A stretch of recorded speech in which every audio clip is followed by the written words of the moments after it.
Comunidad Cristiana El Rebaño de Bello, un lugar para crecer.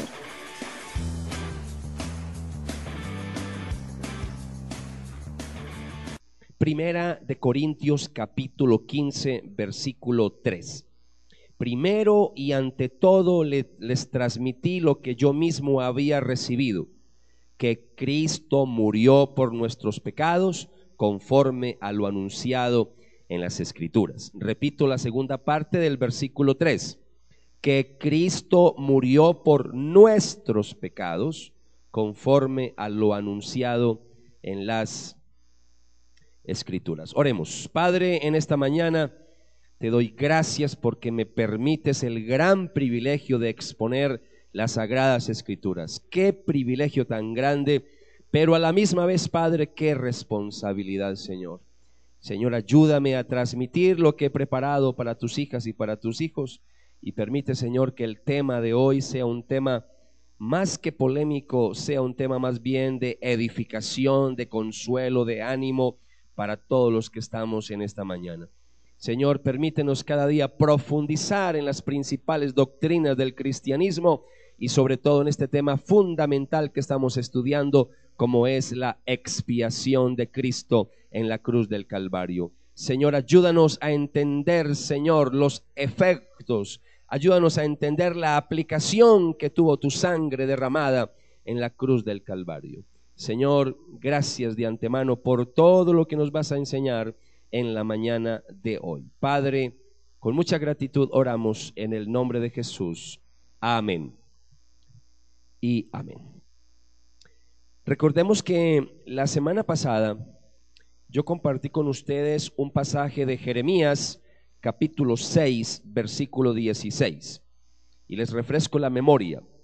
La semana pasada, leyendo a Jeremías, leíamos en el versículo 16 del capítulo 6: esto es lo que ha dicho el Señor, párense en los caminos y observen, pregunten por las sendas de antaño, por el buen camino, anden por él y así encontrarán reposo, es decir, descanso para sus almas. Y decía la semana pasada que este pasaje es una invitación a volver a los caminos antiguos, a las sendas de antaño. Hay doctrinas que con el paso del tiempo, hay énfasis doctrinales que con el paso de los siglos se han venido perdiendo dentro de la iglesia cristiana. La iglesia de Cristo, para que todos sepamos, yo sé que la mayoría lo saben, pero nosotros como iglesia cristiana, ustedes saben que las raíces históricas de nosotros las encontramos en la iglesia primitiva, número uno.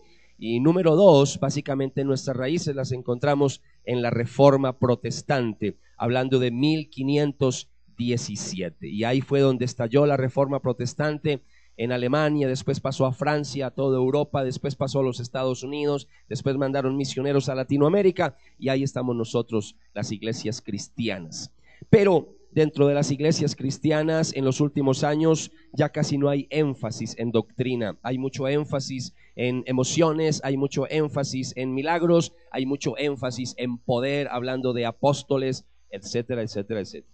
Y lo que tiene que ver con el estudio serio de las Escrituras, eso ha ido pasando ya poco a poco a un segundo plano. Hoy, más que nunca, no solamente necesitamos volver a las sendas de antaño, sino tener la actitud que tuvieron los discípulos de Berea. Y si usted no sabe quiénes fueron los discípulos de Berea, lo encontramos allá en el libro de los Hechos de los Apóstoles, en el capítulo 17, un grupo de discípulos que cuando escuchaban la palabra lo hacían con una actitud de investigación, de mucha seriedad para buscar en las Escrituras, para saber si lo que les estaban enseñando era cierto. Hechos capítulo 17, versículo 11, cuando se está evangelizando, y ahí tenemos cuando Pablo y Silas están en Berea, y en el versículo 11 dice la palabra del Señor. ¿Están ahí conmigo? Hechos 17, versículo 11. Y dice la palabra del Señor: en Berea los judíos eran de mejor talante que los de Tesalónica y recibieron el mensaje con gran interés, estudiando asiduamente las Escrituras para comprobar si las cosas eran realmente así. ¿Cuál era la actitud de los de Berea? Estudiaban las escrituras para ver si las cosas, ¿qué? Si eran así como se las estaban enseñando. Hay un adagio entre nuestra cultura, en nuestro medio, de pronto pues hay personas que no manejan ese término, pero en nuestro medio, en nuestra cultura lo manejamos, y es que no traguemos entero. Y no tragar entero es, las cosas hay que analizarlas, masticarlas antes de digerirlas. Entonces esa es la invitación que quiero hacerle hoy frente al estudio que vamos a hacer. Empezamos la semana pasada hablando de la expiación y volvemos ahí a Primera de Corintios capítulo 15. Estuvimos la semana pasada empezando el tema sobre la expiación, porque estamos hablando sobre la resurrección y básicamente estamos hablando de la serie Cristo, nuestra verdadera Pascua. Y la semana pasada estuvimos hablando de ese credo antiguo que recitaba la iglesia, los primeros discípulos de Cristo, y San Pablo nos dice que la primera declaración que la iglesia había aprendido, si había memorizado, era que Cristo murió por nuestros pecados. Hoy vamos a responder la pregunta: ¿quiénes son esos nuestros? Cristo murió por nuestros pecados. Así que la semana pasada definimos la aplicación, básicamente dimos una definición de la expiación de Cristo. Y acerca de la expiación de Cristo, la semana pasada dijimos que la expiación era la obra que Cristo hizo en su vida y muerte para ganar nuestra salvación. ¿Qué es la expiación? Muy bien, la obra que Cristo hizo en su vida y sobre todo en su muerte, ¿para qué? Para ganar nuestra salvación. Hoy vamos a mirar en segundo lugar los que llevan el bosquejito. La semana pasada dimos una definición de expiación. Hoy vamos a avanzar. Hoy vamos a hablar de la aplicación de la expiación. La aplicación de la expiación. Si usted no ha estado en las semanas anteriores, es posible que dentro de 8 días o 15 días tengamos aquí ya la serie de Cristo, nuestra verdadera Pascua, para ofrecerla, para que usted la pueda adquirir grabada, toda la serie, para que tenga las predicaciones, ¿ok? Entonces, cuando hablamos de la aplicación de la expiación, estamos hablando de la extensión del sacrificio de Cristo. En otras palabras, estamos preguntándonos por quiénes murió Jesucristo. Entonces, cuando yo hablo de la aplicación de la expiación, estoy hablando es por quiénes murió Jesucristo. Y básicamente ahí tenemos que hacernos una pregunta, y es: ¿cuál fue la intención del sacrificio de Cristo? En otras palabras, ¿cuál fue el propósito? ¿A qué vino Jesucristo a morir en la cruz del Calvario? Y yo sé que nosotros desde muy niños hemos escuchado muchas cosas, y yo sé que para muchos hoy lo que yo les voy a compartir a la luz de las Sagradas Escrituras les va a sonar un poco extraño, pero voy a compartir muchos textos bíblicos para que se den cuenta que lo que yo voy a compartir hoy es bíblico. Básicamente tenemos que hacernos otras preguntas para contestar la pregunta de cuál fue la intención del sacrificio del Señor. Tengo una serie de preguntas, y esta serie de preguntas las vamos a contestar hoy y la semana que viene, hoy y la semana que viene. Entonces, ¿cuál es la pregunta de fondo que vamos a responder? ¿Cuál fue la intención del sacrificio del Señor, o por quiénes murió Cristo? Podemos hacer esa pregunta de varias maneras. Una, ¿qué efecto tuvo el sacrificio en la cruz? 2, ¿por quiénes hizo expiación Jesucristo? 3, ¿qué logró su muerte en la cruz? 4, ¿qué garantizó la muerte de Cristo? Pero aquí viene la pregunta que quiero que se les quede bien grabadita, y aquí viene la pregunta: ¿vino Cristo para pagar todos los pecados de todos los seres humanos en general, o vino para pagar eficazmente por los pecados de unas personas en particular? Esa es la pregunta, y solo esa. Se la digo de otra manera: ¿tenía la intención Jesucristo de salvar universalmente a todos los seres humanos, ¿O tenía el sacrificio de Cristo la intención de salvar particularmente a algunas personas de la humanidad? Esa es la pregunta que tenemos que hacer. Y básicamente, frente a la respuesta que demos a esa pregunta, nosotros nos estamos ya clasificando dentro de la iglesia del Señor. Y yo voy a ser breve, porque esto también ustedes lo tienen en Biblia en Red, y si no lo tienen en Biblia en Red y no tiene acceso a internet, lo vamos a tener aquí en un CD, en una película, para que vea estas principales doctrinas de la gracia del Señor, cómo se han venido descuidando. Pero dependiendo de la respuesta, clasificamos en uno de dos bandos. Por allá en la edad de la época de Martín Lutero, despuesito de Martín Lutero de la Reforma Protestante, había un hombre llamado Jacobo Arminio. Y Jacobo Arminio, no voy a hablar de toda la historia de él, pero él enseñó que Cristo pagó por todos los pecados de toda la humanidad. Y en respuesta a lo que dijo Jacobo Arminio, entonces vino Juan Calvino y dijo: no, señor, él no pagó por todos los pecados de todos en la humanidad, él murió solamente por los elegidos, por los escogidos, es decir, él murió por un grupo en particular, Y entonces ahí se generó una polémica hasta el día de hoy. Y el día de hoy la iglesia del Señor casi que está dividida en dos bandos. Esto no tiene que ver si somos salvos o no somos salvos. Yo quiero que ahí donde está sentadito, sentadita, usted esté tranquilo, tranquila, porque la enseñanza que voy a dar hoy no tiene que ver si nos salvamos o no nos salvamos. Es más, si usted no está de acuerdo con la enseñanza que yo voy a decir hoy, no hay ningún problema. Y seguimos de amigos y seguimos como hermanos en Cristo, porque esto no depende si nos vamos a salvar o no. Diferente fuera que fuéramos a enseñar aquí una doctrina como la Trinidad, la segunda venida de Cristo, la deidad de Cristo, el nacimiento virginal de Cristo a través de una virgen. Eso no lo vamos a negociar. Esas son las principales doctrinas del cristianismo, es decir, las doctrinas del credo apostólico, del credo de los apóstoles. Eso no lo negociamos. ¿Estamos? Pero la iglesia del Señor sí tiene diferencias. Diferencias como cuáles, le voy a mencionar unas poquitas para que vean que podemos convivir como hermanos a pesar de que no nos comemos los frijoles de la misma manera. Voy a colocar unos ejemplos sencillitos. Hay iglesias cristianas que tienen un gobierno congregacional, ¿ok? Una asamblea de miembros son los que toman las decisiones. Hay otras iglesias que tienen un gobierno jerárquico, episcopal. Es una persona la que toma las decisiones y no consulta con nadie. Y hay otra forma de gobierno que está entre los dos, que es un gobierno presbiteriano o de ancianos, que es un grupo reducido que toma decisiones en la iglesia. ¿Cuál de los tres es el bíblico? Ahí está la polémica hasta el día de hoy. Unos dicen que este, otros dicen que este, otros dicen que este, o como nosotros en el rebaño que adoptamos un híbrido de todo, somos ecléctico, adoptamos de cada uno un pedacito, pero que complicado llegar a un acuerdo frente a eso. Frente a la segunda venida del Señor, tampoco estamos de acuerdo, pero somos hermanos en la fe. ¿Me estoy haciendo entender?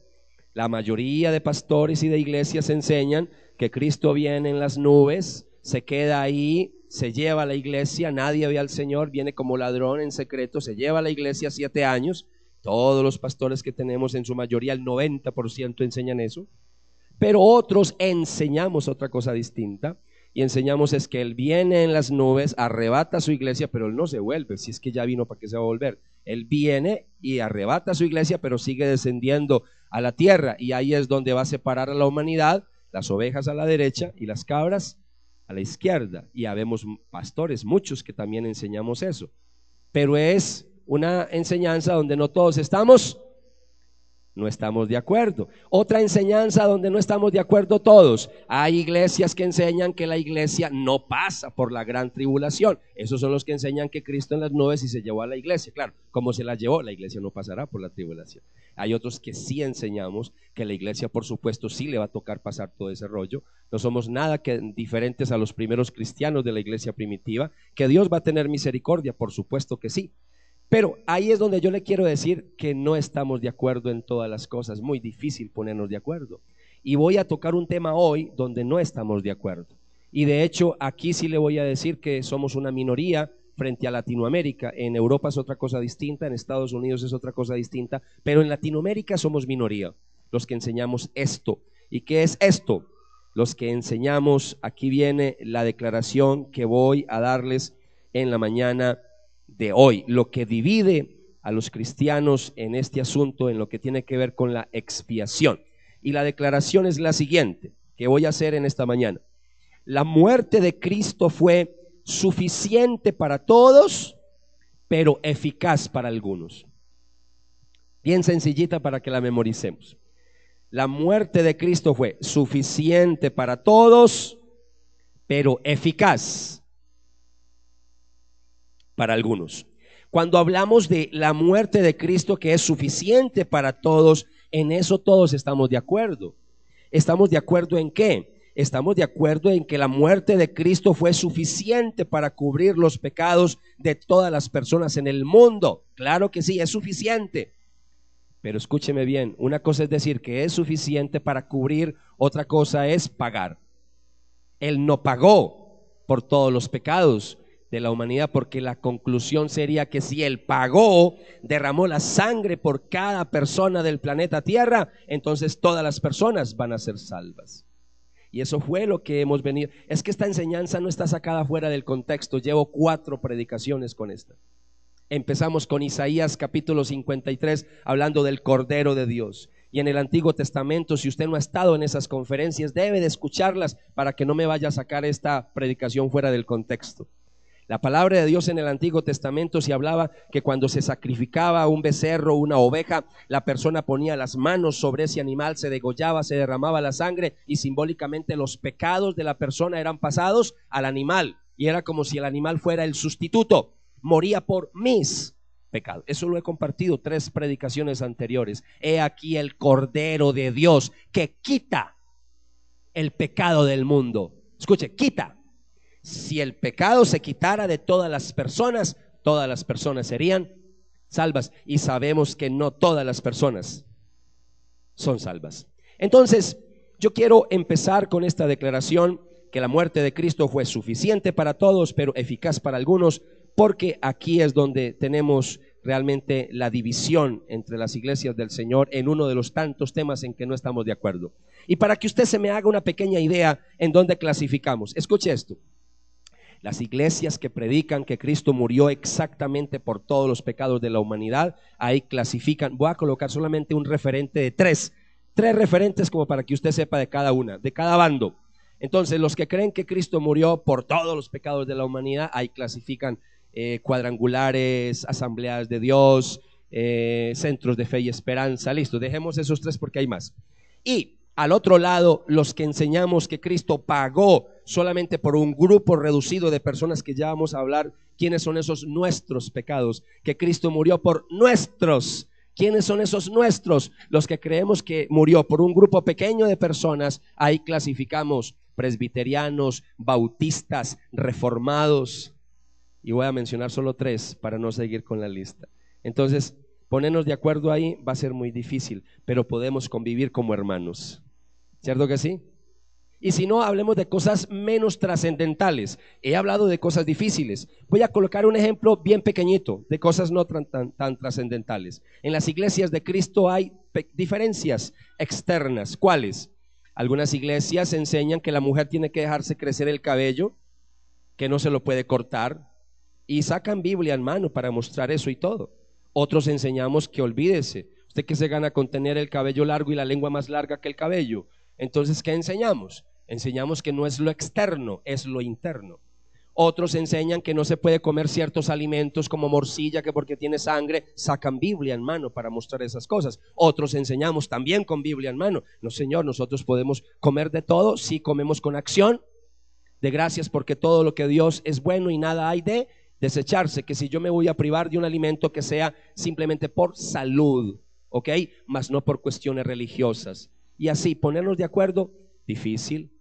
Voy a colocarle otro ejemplo. Estoy siendo muy extenso en esto. ¿Sabe por qué, amados, amadas? Porque no quiero tener malos entendidos con ustedes.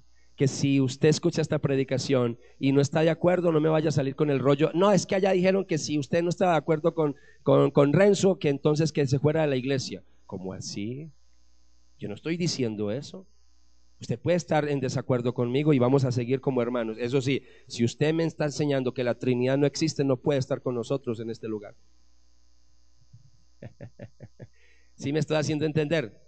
Ojo, porque usted está enseñando algo que va en contra de la fe común que hay en este lugar. Si yo veo una oveja por acá que me está enseñando que Cristo no es Dios, le voy a decir: este lugar no es para usted, porque me está dañando las ovejas, y aquí enseñamos que Cristo es Dios, el Dios hecho carne. Pero frente a estas cosas, así usted no esté de acuerdo conmigo, pero mi deber como pastor, como director, como guía espiritual, mi deber es enseñarles la palabra del Señor.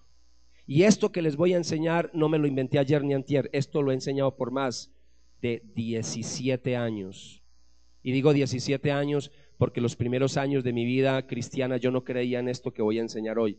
Después me convertí y me convertí frente a la evidencia bíblica, porque cuando ya empecé a estudiar hermenéutica, reglas para interpretar la Biblia, y pasé por un seminario y me tocó quemarme las pestañas y estudiar una cosa y la otra, y me di cuenta que uno en la Biblia no la puede interpretar como uno quiere. No es lo que yo quiera decir, es lo que ella diga, no lo que yo diga.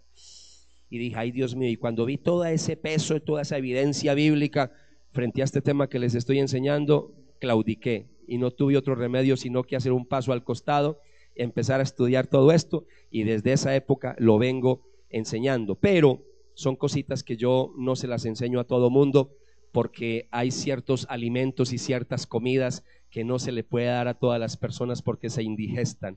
Algunas personas hay que darles leche tibia, tintica de frijoles, compotas, pero ustedes ya son un rebaño maduro.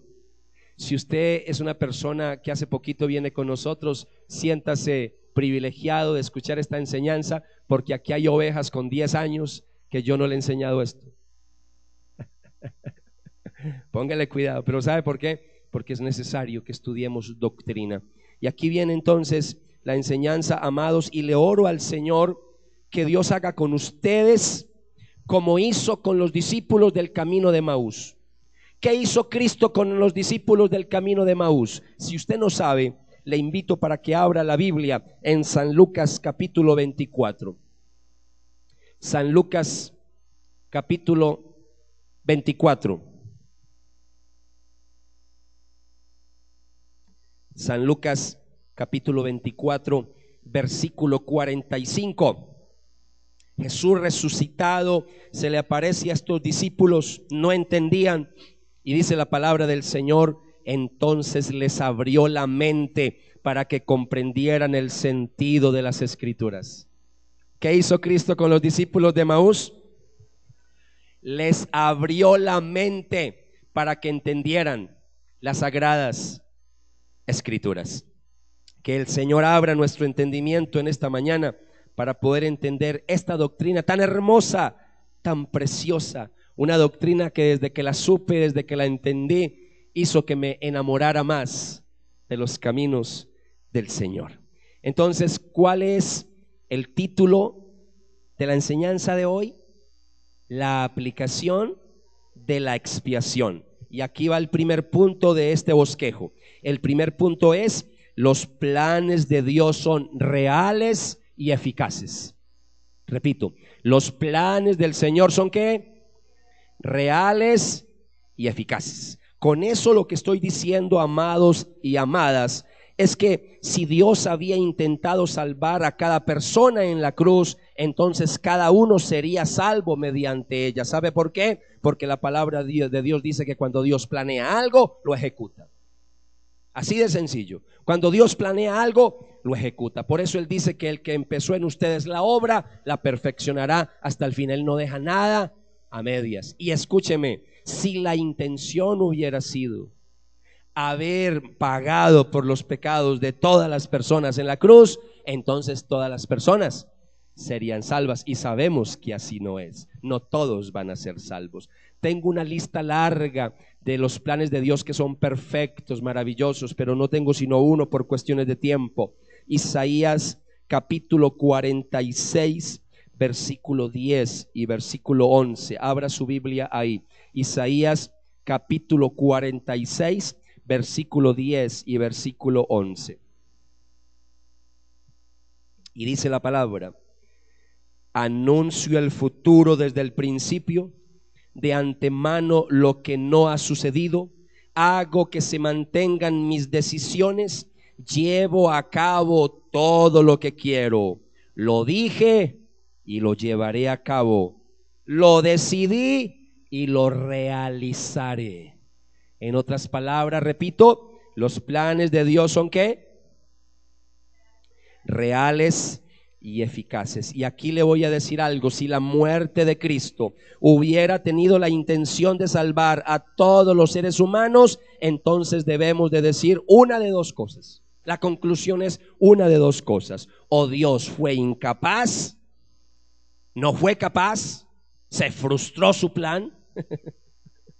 ¿Cómo le parece uno enseñando que el plan de Dios se frustró? Eso sería que Él dejó de ser Dios.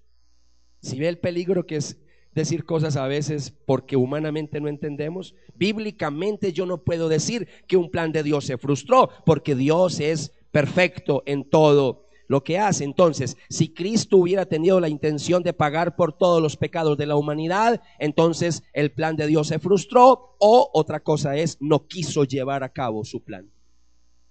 Y así tampoco es, porque la palabra de Dios dice que cuando Él se propuso algo y cuando Él se propone algo, lo hace y lo lleva a cabo.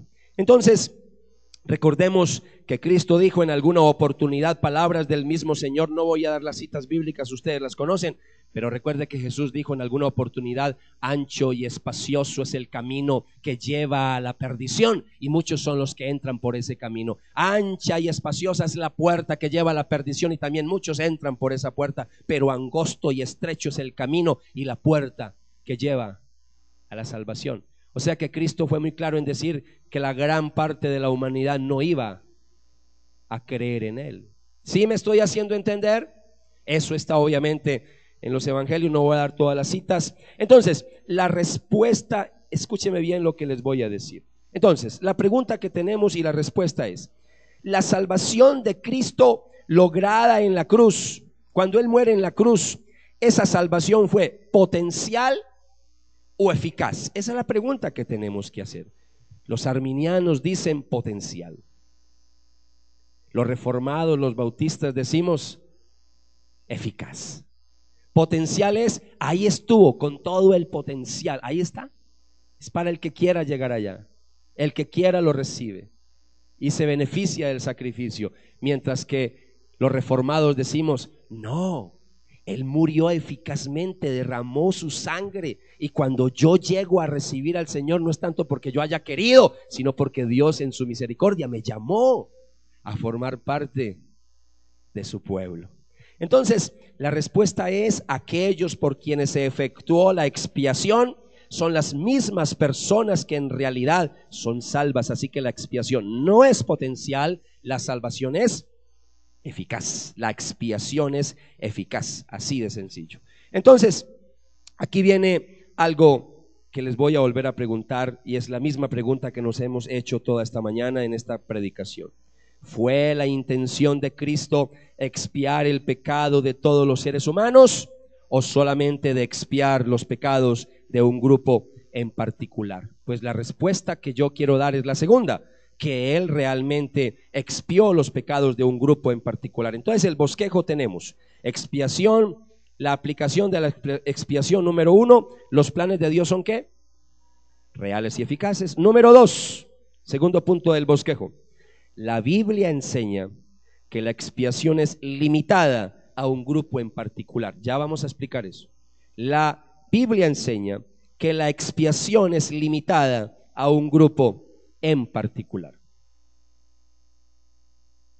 Y téngame paciencia, porque hoy no voy a terminar. Esta conferencia tiene segunda parte la próxima semana, así que téngame paciencia, no saque conclusiones, no se cierre a escuchar la palabra, porque yo soy consciente que la mayoría de ustedes casi que toda la vida han escuchado otra cosa totalmente diferente. Es que Él murió por todos, y ahí es donde necesitamos ser como los de Berea, escudriñar las Escrituras. Hay que estudiar, no solo leer la Biblia, hay que estudiarla. Y como yo sé que este es un tema delicado, pues voy a hablar de muchos versículos bíblicos que hablan de que Cristo murió, fue por un grupo en particular. ¿Y sabe por dónde vamos a arrancar? Vamos a arrancar por el pasaje por donde empezamos. ¿Por dónde empezamos? Por Isaías capítulo 53, cuando empezamos a predicar el Viernes Santo. Vamos a hablar del Cordero Pascual. Vámonos a Isaías 53, por favor. Isaías 53.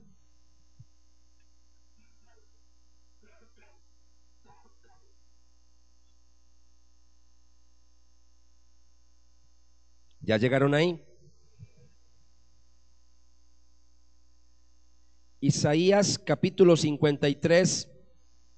Quiero que mire versículo 4 en adelante. Isaías capítulo 53, versículo 4 en adelante. Preste atención, amado y amada. De hecho, cargó con nuestros males, soportó nuestros dolores, y pensábamos que era castigado, herido por Dios y humillado. Pero fue herido por nuestras faltas, triturado por nuestros pecados. Aguantó el castigo que nos salva, con sus heridas fuimos curados. Todos íbamos errantes como ovejas, cada cual por su propio camino, y el Señor cargó sobre él las culpas de todos nosotros. Yo quiero que se fije en las palabras. Las palabras son tan importantes en la Biblia, amados. Fíjese en las palabras que acabamos de mencionar. Nuestros fuimos todos nosotros. Él no está hablando de toda la humanidad, está hablando de un grupo en particular. Nosotros fuimos, etcétera, etcétera, etcétera. Y ahora, ¿a quién se refiere Isaías con esos nuestros, con esos todos nosotros? Vámonos al versículo 10. Avance al versículo 10 de Isaías 53. El Señor quiso machacarlo con males por entregar su vida como ofrenda expiatoria. Qué bonito como dice este pasaje. Está diciendo de que Cristo fue entregado como una ofrenda, ¿qué? Como una ofrenda expiatoria. Y esa ofrenda se presentaba por los pecados de una persona en particular en el Antiguo Testamento, o de una familia en particular, o del pueblo en particular, mas no de toda la humanidad. Eso tiene que quedar claro. Entonces, cuando nos preguntamos aquí en Isaías capítulo 53, cuando dice que el Señor quiso machacarlo con males, no voy a profundizar en eso, pero aquí hay una verdad profundísima, y es que fue la voluntad del Padre quebrantar a su Hijo. Recuerden que Él tuvo que ser propiciación por nuestros pecados. Él fue el único que pudo pagar el sacrificio, aplacar la ira del Padre Celestial. Una enseñanza que tampoco se predica casi en el día de hoy. En el versículo 11, siga leyendo por favor, dice el versículo 11, y voy a leer despacio para que usted preste atención en lo que dice. Después del sufrimiento verá la luz, el justo se saciará de su conocimiento, mi siervo hará justos a todos.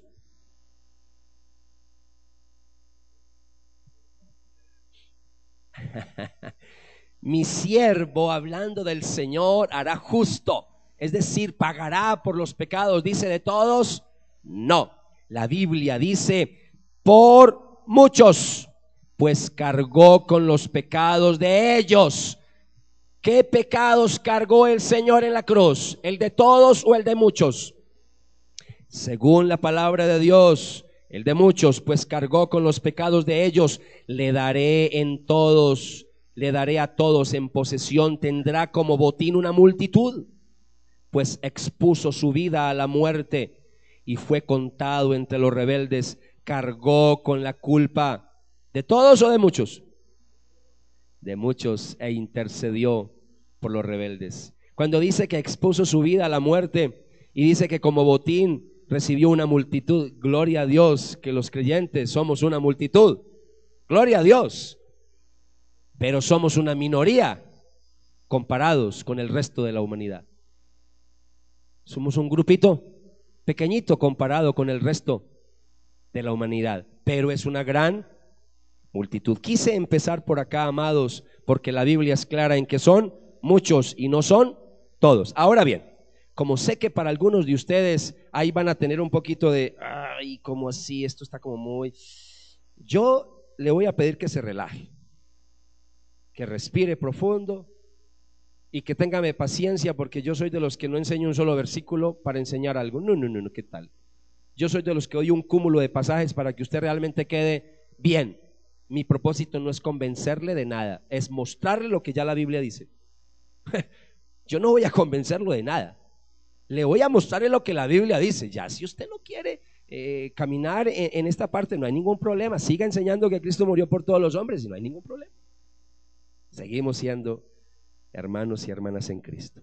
Pero aquí les voy a hablar en detalle y tengo 6 pasajes para mostrarles en esta mañana. 6 pasajes que muestran de forma contundente, categórica, además del de Isaías, que con ese sería el 7º.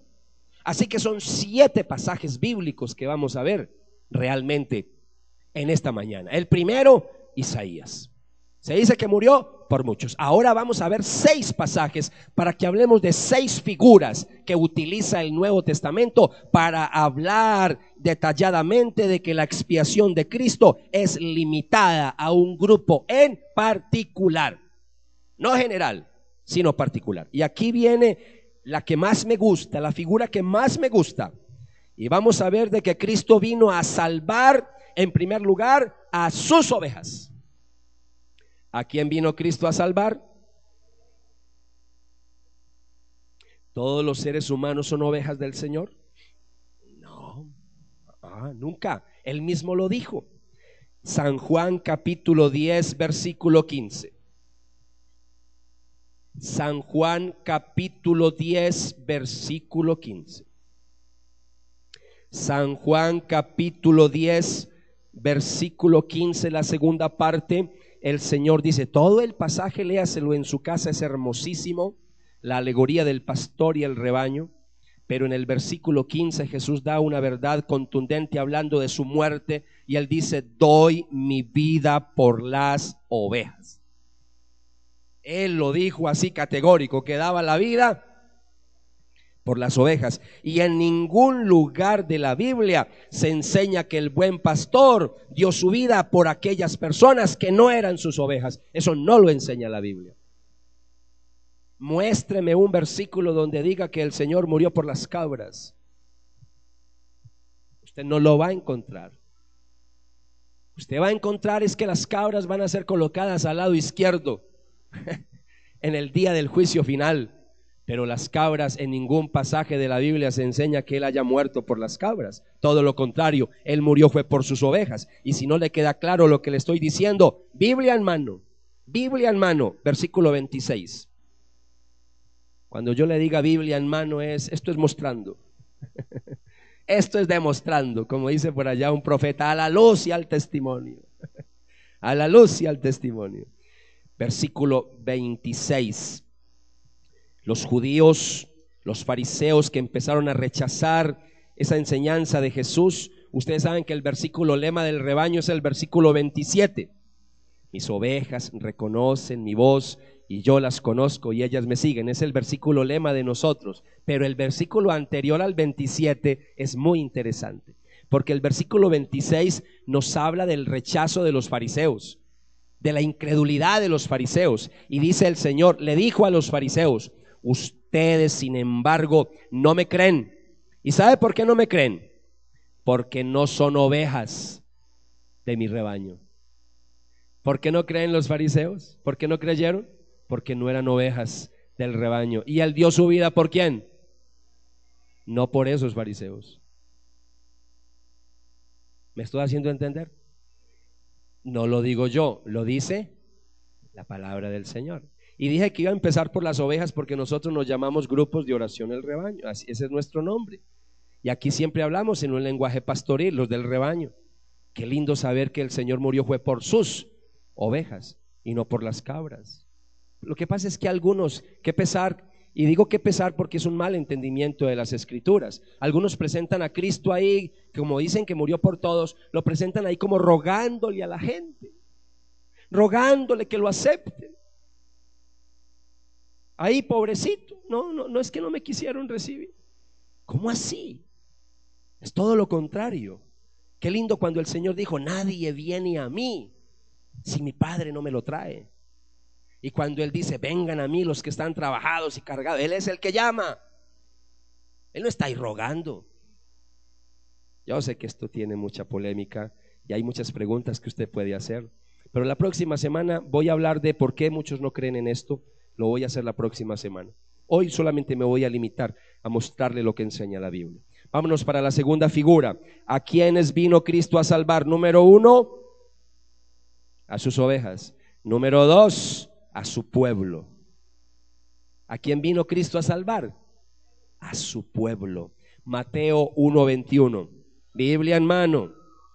Usted aquí no pierde la traída de la Biblia para los que nos acompañan hoy por primera vez. Mateo 1:21.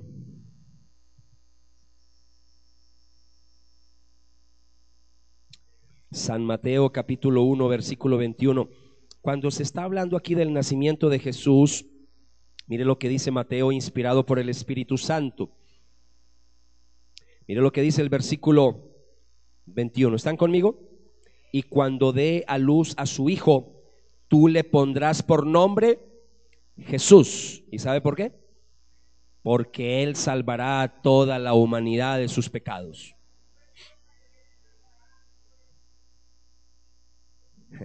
¿Él salvará a toda la humanidad? No, él salvará a su pueblo. Entonces, ¿por quiénes vino Cristo? Por su pueblo. ¿Por quiénes vino Cristo? Por sus ovejas. Y eso sí que queda bien clarito. Número 3, como eso no tiene forma de explicarlo, porque ya está muy claro. Entonces vamos a repasar. Vino a salvar a sus ovejas, vino a salvar a su pueblo, vino a salvar en tercer lugar a su iglesia. Son figuras distintas para hablar de que Él vino a morir por un grupo en particular, su iglesia. Efesios 5:25. Efesios 5:25. Algunas personitas pueden ser que se estén preguntando ahí, ay, este estudio ¿qué tiene que ver conmigo? Yo como que no aprendo nada de esto. Téngame paciencia porque le voy a decir al final esto que tiene que ver con usted. Claro que sí, esto tiene que ver con todos. Téngame paciencia. Efesios 5:25. Una enseñanza que da San Pablo para los esposos. Recuerde que la palabra marido es una palabra que se usa en la Biblia. En algunas regiones de Colombia la palabra marido es usada no muy bien, se ve mal. No, en la Biblia marido es esposo. Entonces no se me vaya a asustar. Dice la palabra del Señor, versículo 25, ustedes los maridos amen a sus esposas, ¿cómo? Como Cristo amó a toda la humanidad, como Cristo amó a la iglesia, por ella. ¿Qué dice la Biblia? Por ella entregó su vida. ¿Por quién murió Cristo? Por su iglesia, no por todos. Lo que pasa es que desde niño escuchamos que murió por todos. Entonces es muy complicado. Y como la mayoría de las iglesias cristianas también enseñan que murió por todos, entonces por eso es que a veces no nos fijamos en estas palabras. Pero gloria a Dios, que todavía podemos estudiar la Biblia despacio, sin afanes. Y nosotros pues, lo digo con modestia, por favor no me vayan a malinterpretar, es un orgullo sano, no es malsano, pero nos sentimos orgullosos de ser bautistas, porque somos una iglesia que estudiamos la palabra del Señor. Y si en algo se ha caracterizado la iglesia bautista, es por estudiar la palabra. Y si usted quiere saber qué predicadores predican lo que yo estoy predicando en esta mañana, y obviamente que guardo distancias como el de menos, no me estoy comparando, lejos de compararme con semejantes predicadores, pero yo hago parte de ese grupo de predicadores como el de menos que estamos enseñando esto en el día de hoy, porque muy poquitos lo hacen. ¿Quiénes? Si ustedes van a Biblia en Red, se van a encontrar predicadores como John MacArthur, que tiene un ministerio a nivel mundial que se llama Gracia a vosotros, en la voz para el idioma español de Henry Tolofilo. Ese ministerio inmenso, mire, es un bautista y él enseña esta verdad que yo estoy enseñando. Él habla de la expiación determinada lo enseña él. R.C. Sproul, R.C. Sproul, otro gran predicador, un presbiteriano en los Estados Unidos, tiene un ministerio hermosísimo a nivel mundial. Él también, mis amados, enseña precisamente lo que yo estoy enseñando. Váyase a Biblia en Red, allá está. Un predicador bautista como Paul Wasser, ahí está en Biblia en Red, él también enseña esto que yo estoy enseñando. Y la lista sería interminable de grandes predicadores en el día de hoy. ¿Cuántas figuras llevamos? Muy bien, ovejas, su pueblo, su iglesia. La primera que hablamos fue la de muchos, ¿cierto? Bueno, vámonos para la siguiente. Cristo vino a salvar a sus amigos. ¿A quién vino Cristo a salvar? A sus amigos. Y vamos a mirar San Juan capítulo 15. San Juan capítulo 15 versículo 13. San Juan capítulo 15 versículo 13. Dice la palabra del Señor: el amor supremo consiste en dar la vida por los amigos. Ustedes son mis amigos si hacen lo que yo les mando. ¿Recuerdan que en alguna oportunidad Cristo le dijo a los discípulos: ya no los llamo siervos, los llamo amigos?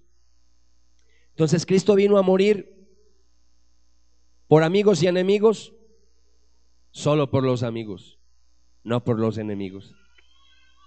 Eso es lo que enseña la Biblia. Entonces, estas figuras que yo estoy compartiendo, lo que me muestran es que Cristo murió por un grupo en particular, por un grupo reducido, que es una multitud, sí, pero que es una minoría comparado con la humanidad. Vámonos para las últimas dos figuras. ¿Hasta aquí vamos bien o voy muy rápido? Cristo vino a salvar a los hijos de Dios. ¿A quién vino a salvar? A los hijos de Dios. San Juan capítulo 11. San Juan capítulo 11, versículo 51 y versículo 52. San Juan capítulo 11, versículo 51 y versículo 52. Lo voy a leer de la versión Dios habla hoy. Pero Caifás no dijo esto por su propia cuenta, sino que como era sumo sacerdote aquel año, dijo proféticamente que Jesús iba a morir por la nación judía, y no solamente por esta nación, sino también para reunir a todos los hijos de Dios que estaban dispersos. ¿Para reunir a quiénes? A los hijos de Dios que estaban dispersos. Y cuando nosotros hablamos de los hijos de Dios, obviamente que ahí no clasifica toda la humanidad. Y la última figura que quiero utilizar, que nos va a servir de transición para la conferencia de la semana que viene, es que Cristo vino a salvar a los elegidos o a los escogidos. ¿Estamos? ¿A quién vino a salvar él?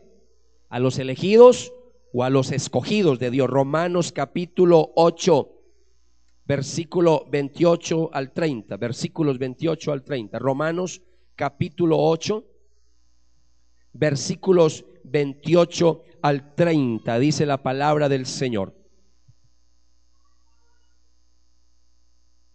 Estamos seguros además de que todo colabora al bien de los que aman a Dios, de los que han sido elegidos conforme a su designio.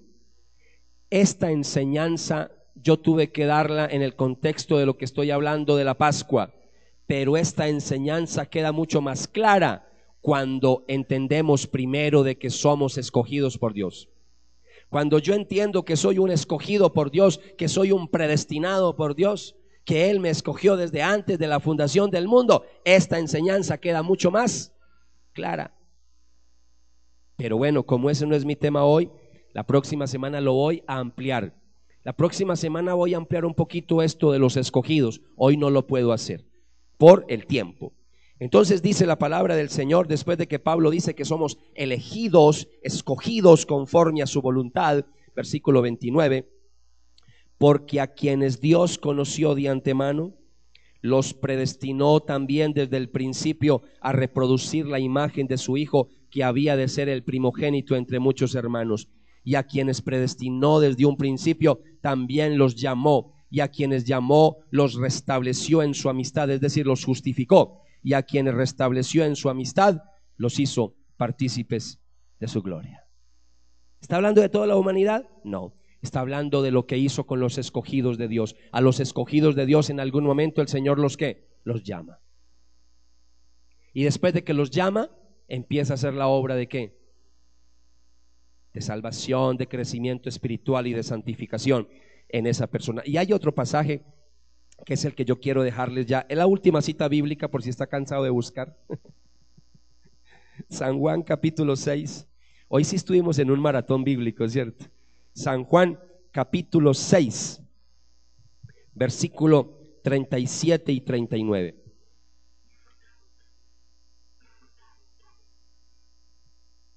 San Juan 6, 37 y 39. ¿Listas? ¿Listos? Dice el versículo 37. Todo aquel que el Padre me confía, vendrá a mí, y yo no rechazaré al que venga a mí. Porque yo he bajado del cielo no para hacer lo que yo deseo, sino lo que desea el que me ha enviado. Versículo 39. Y lo que desea el que me ha enviado es que yo no pierda a ninguno de los que él me ha confiado, sino que los resucite en el último día. De ese versículo se desprende otra enseñanza espectacular y maravilloso que enseñamos las iglesias reformadas, y es que la salvación no se pierde. Ahora, cuando alguien enseña a un arminiano y escucha que la salvación no se pierde, entiende que estamos enseñando que usted puede vivir como le dé la gana. Falso. El que piensa que puede vivir como le dé la gana es porque no es salvo. Cuando una persona es salva, lo único que quiere es agradar al Señor y buscarlo. Pero la palabra del Señor dice que a los que el Padre le dio a Jesucristo, la voluntad es que no se pierda ninguno. Y Cristo dijo: mis ovejas están en mi mano y nadie me las podrá arrebatar. Y dijo Romanos capítulo 8 más adelante: ni la muerte, ni la vida, ni ángeles, ni principados, ni los mismos demonios nos podrán separar del amor de Dios que es en Cristo Jesús, Señor nuestro. Entonces, cuando hablamos de esto, la palabra del Señor dice: el que a mí viene, todos los que el Padre le entrega a Jesús, esos son los que son salvos, esos son los escogidos. Ahora, la gran pregunta que vamos a responder la próxima semana, y ahí es donde muchos en cierta manera se enredan con estas doctrinas. ¿Y sabe por qué se enredan? Porque algunos dicen: ¿y entonces para qué predicar el evangelio? ¿Para qué voy a predicar la palabra del Señor si ya están los escogidos? Usted entonces no ha entendido. A usted y a mí no nos queda saber quiénes son los escogidos. Allá están en el mundo. Y es algo que le voy a adelantar. Por eso no se me cierre esta enseñanza. Espere todavía la segunda parte. Así no esté de acuerdo conmigo, pero espere la segunda parte y escúcheme, porque le voy a mostrar unos textos bíblicos de la semana entrante, Dios mediante. Recuerda que Cristo en alguna oportunidad dijo: yo no le voy a pedir a mi Padre que los saque del mundo a ustedes, porque ustedes no son del mundo. No le voy a pedir que los saque del mundo, sino que los guarde del mal. Y ahí es donde vamos a comprender la semana que viene que allá está la humanidad. ¿Qué es lo único que yo tengo que hacer con la humanidad allá? Ir a predicar el evangelio. Esa fue la gran comisión que Cristo nos dejó. ¿Ir a qué? A predicar el evangelio.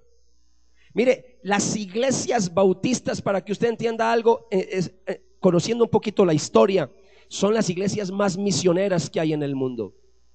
Fueron los que fueron a muchos lugares como la India, como China, misioneros bautistas predicando la palabra del Señor, misioneros presbiterianos. Creían estas enseñanzas, pero se fueron a buscar los elegidos y los escogidos de Dios. ¿Cómo? Predicándole la palabra a todo el mundo. Pare de contar, a todo el mundo hay que predicarle la palabra del Señor. A usted y a mí no me corresponde saber quién es el elegido y quién no. Yo no sé. ¿Yo qué voy a saber quién es? Yo lo único que tengo que hacer es predicar la palabra. Ahí es donde entiende uno por qué unos aceptan y otros rechazan. Ahora, ¿qué tiene que ver esta enseñanza con nosotros en esta mañana? Mucho. Porque si sabemos que Cristo murió por sus ovejas, si sabemos que Cristo murió por su pueblo, si sabemos que Cristo murió por su iglesia, si sabemos que Cristo murió por sus amigos, entonces yo tengo que estar seguro que yo clasifico en ese grupo. Yo tengo que saber si soy oveja del Señor. Yo tengo que saber si soy amigo del Señor. Yo tengo que saber si soy iglesia del Señor. ¿Y cómo lo sabe? Si no está seguro, la próxima semana no se pierda la segunda parte de esta predicación. Dios los bendiga.